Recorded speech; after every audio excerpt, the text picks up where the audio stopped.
it's just like a true privilege as an actor to be able to play that bandwidth of emotions, because we just start off right where we left him at season one. So if we remember that moment where we've seen him, just losing his mother, pushing Ruby in a sort of moment away because he doesn't want to destroy her life, not having an idea of how to connect to his own emotions, and then seeing him throughout the entire season two, trying to change that, trying to change basically 18 years of upbringing, 18 years of indoctrination of his parents, of be strong, don't cry.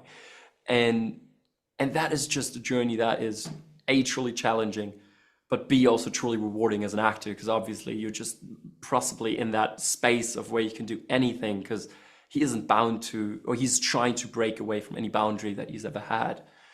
So I just feel truly privileged that the script gave him the opportunity throughout more than 2 or 3 episodes of really brutally, honestly dealing with that loss and with that deprivation of love, and with his yearning for love, and with his yearning of coming back to terms with Ruby.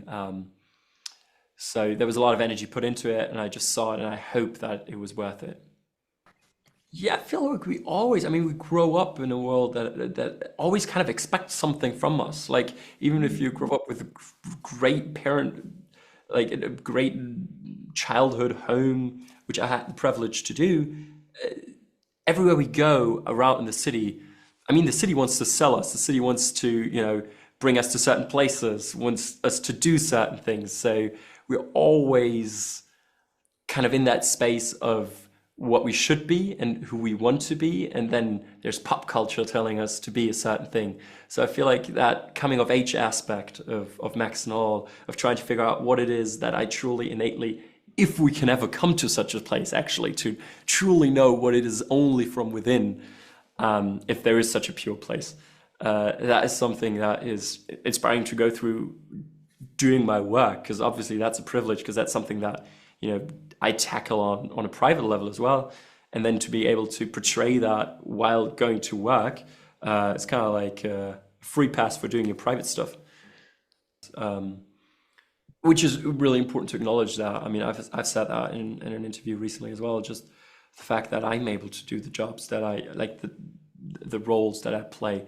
It's basically just chance that the mother of my best childhood friend, she was an actress, and like by chance I somehow did my first student films.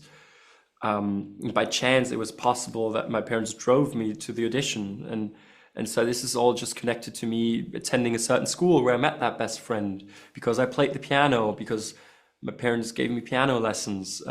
So it's all kind of this stringent idea that we tell ourselves retrospectively, that it makes sense that we are at the place that we are right now.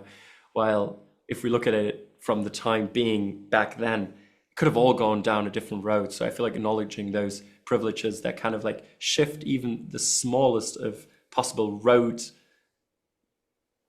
yet roads that you could go down. That's something that is important for us to acknowledge in order to create a more equal possibility for everyone, I think, in the future. Completely. At the moment I read those scripts, I was like, shit, this is gonna be a tough one. This is going to hurt. Because we're reading those scenes of next to the pool where he's completely numbed. I read the scene where they talk for the first time and Ruby comes to his house. I read a scene of the funeral of his mother, reconciliation, pain. It's begging. It's this public speech of asking for forgiveness. It's like all these moments that he goes through that are a joy to play as an actor, because they give you so much food, so much fuel to use to go to a place, such a strong scene objective. But at the same time, as a person, you're kind of like sometimes just yearning, could there just be a week or maybe just a day where I don't have to cry, and where I could just, go to work, have an easy day and go have a swim afterwards. But it's always been that you kind of like completely shattered afterwards, and just dragging yourself to the gym just to feel something different than those raw emotions. And that's definitely something that has been challenging, at the same time as being complete privilege. Try to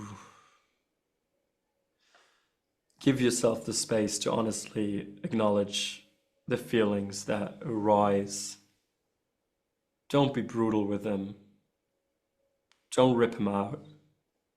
Don't be brutal with your yearning for love.